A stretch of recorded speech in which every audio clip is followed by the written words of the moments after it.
Agora já posso, pá.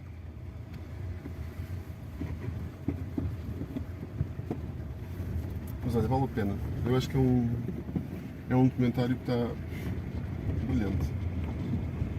Voltava a vê-lo. Era? Voltava a vê-lo mesmo. Ele tem um sentido de humor, pá. O gajo devia ser meio um bom gajo, não é? E que não está a dizer que as pessoas mentem todos os dias. Quando ele diz, não mentimos nas coisas simples, tipo, bom dia.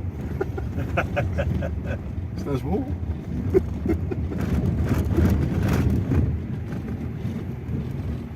É.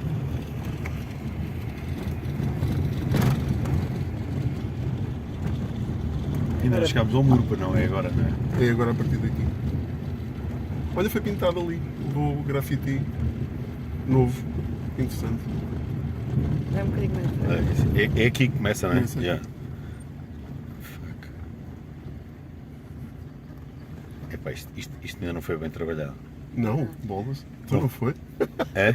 Então não foi. Não, devíamos desenvolver mais sobre isto. Ah, ainda Sim, mais. Sim. Mas agora já temos aqui coisas novas. Ah, este não tínhamos ainda visto. Estas ainda não tínhamos visto. Tem aquele sentimento que... Não. não, porque este aqui foi onde tinha o cimento, não é? O outro, Tinha o aquele é que cimento. fez em cima das letras. Quase como se tu estivesse a destruir a heritage. Não é? Que não faz nada, É a não faz sentido decadência, nenhum. é o Decay. Yeah, o Decay.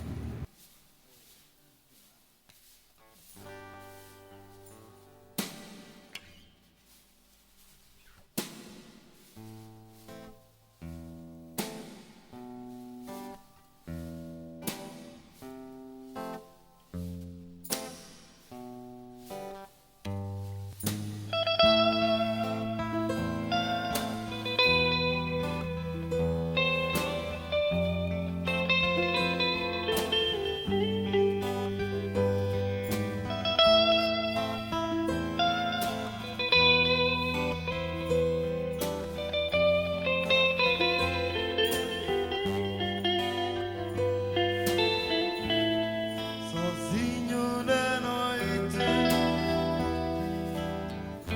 barco ruma para onde vai, uma luz no escuro. Decay is about time. It is like a reminder that every moment is a precious gift. It teaches that beauty can be found even in the face of impermanence. For example, just as the autumn leaves fall, they make way for the new growth in the spring, and just as building walls are emptied, they make way for new occupations and interpretations. It tells us that change is the heartbeat of existence, and the potential for rebirth lies within the process of decay.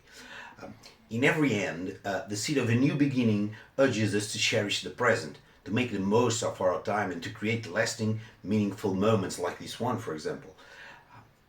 Embracing decay from a time perspective is like an affirmation of our journey, reminding us to live fully, to leave a legacy, and to know that even as we age, we can continue to evolve and bloom. So, let decay be a guide to a life well lived, where every moment counts and where the passage of time enriches the tapestry of our experience. That is what decay is all about.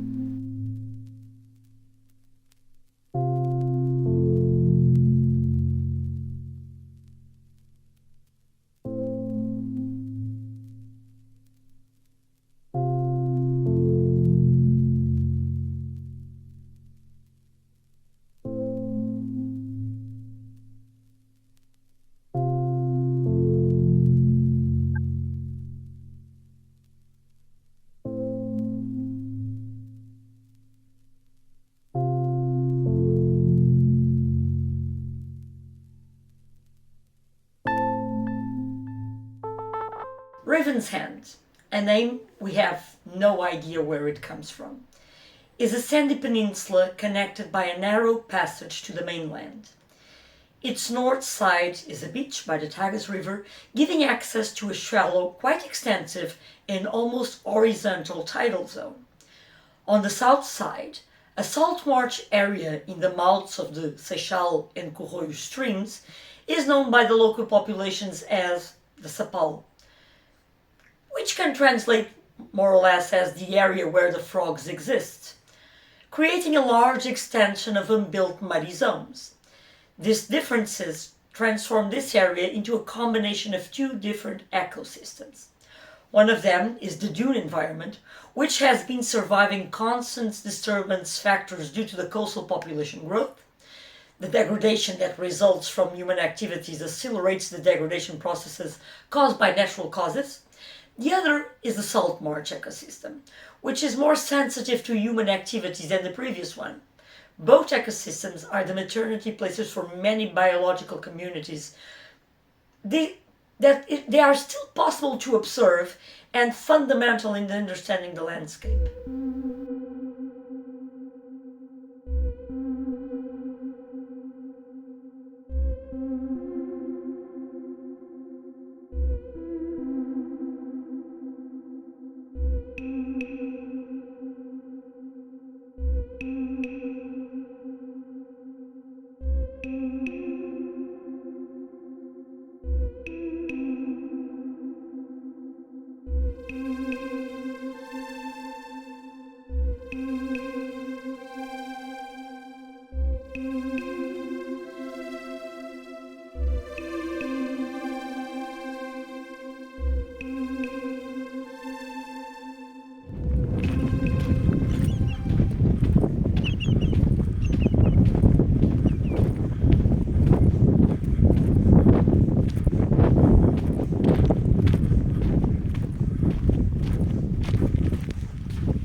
The first evidence of the human presence in Ponta do Mato dates back to Roman times, around the 1st century BC.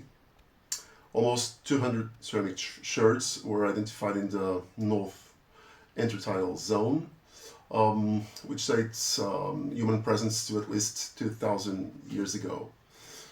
There is no archaeological evidence or written sources for occupation after the Romans, and new occupation is only confirmed in the 16th century. From this period onwards, there is architectural evidence still in place and written sources that testify to the existence of 3 tide mills that were used to grind cereal, like wheat and rye. These monuments are recognized as archaeological sites, although no heritage classification exists, and so, due to their abandonment, they are literally collapsing. There is a 4th time mill built in the 18th century, precisely with the same functions as the previous ones.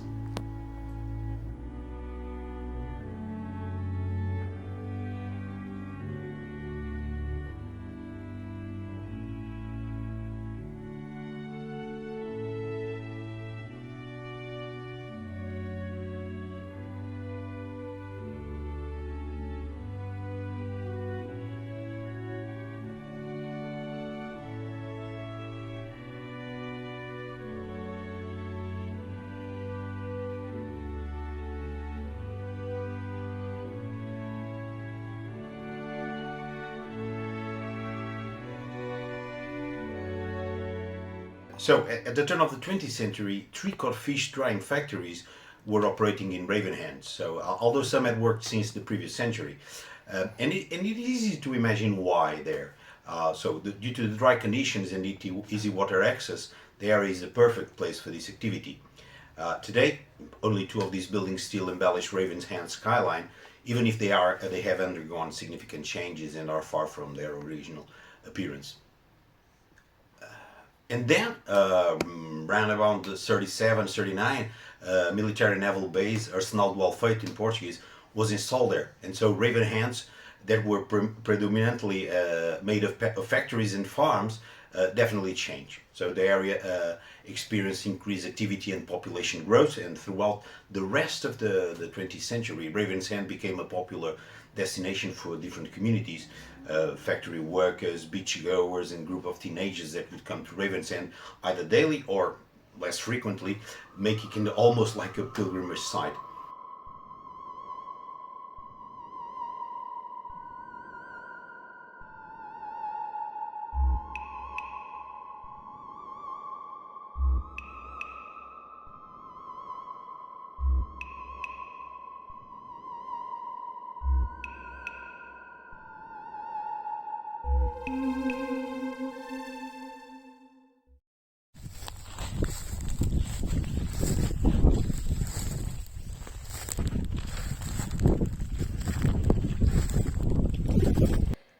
The codfish dry factory, Companhia Atlântida, which closed down in the 1990s, has been occupied by some emergent contemporary artists that transformed the old factory into an urban open-air art project.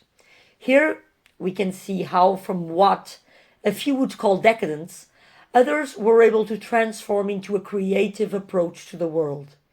In our last visit, what was a creative hub is now in a new stage of decay, and the work of artists is now covered with a roof, almost giving the idea of a decay of decay.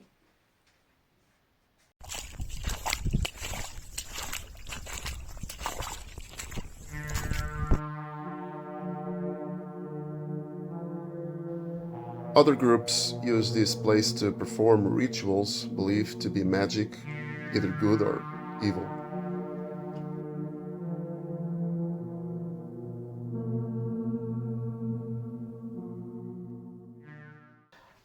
Not only artists make the most use of decay in Raven's hand.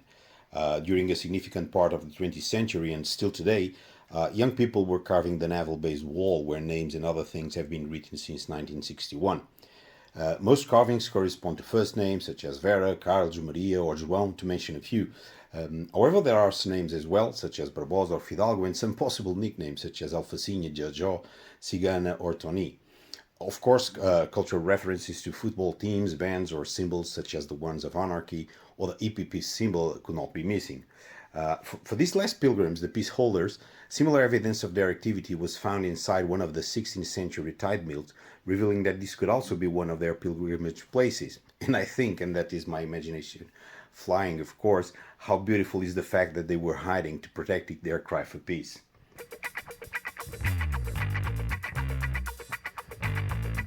And as expected, a place where no one goes is always desirable for sexual activities.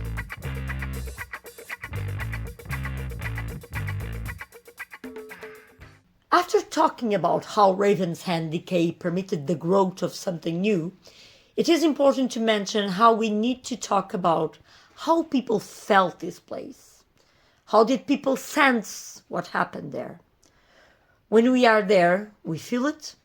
We feel every part of it, and it's impossible to dissociate oneself from the ruin the factory has become and from the collapsing tide mills. And the question arises, how do people, other people than us, feel this place? We see fishermen on the beach. We see people walking around. We see visitors to the factory. And we even felt the bites of thousands, if not millions of mosquitoes that sucked our blood every time we go there. The decay of the landscape for us is not just a decay, but a permanent stage of becoming something else.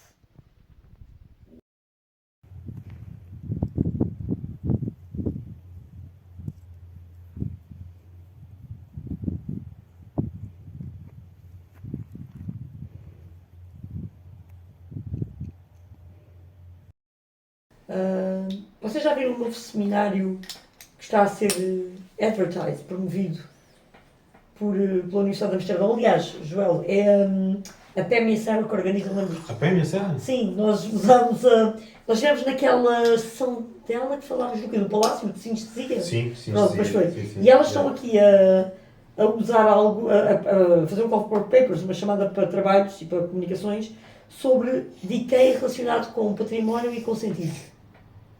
Decay. Como é que isso depois se traduz para português?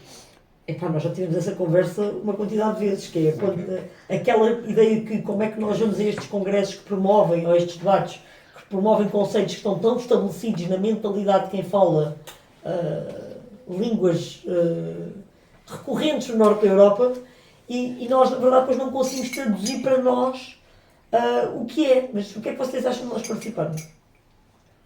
Mas é tão vasto, digamos, com Decadência e como? Que decadência? Em que sentido? Epá, eu ainda não sei bem, ainda não pensei. Okay. Vocês sabem como é que é. Eu sei que nós estamos cheios de trabalho, eu sei que nós temos imensa coisa para fazer todos, mas epá. Tem que ser uma ótima ideia, senão não contes comigo. Epá. E que tal a Ponta dos Corvos?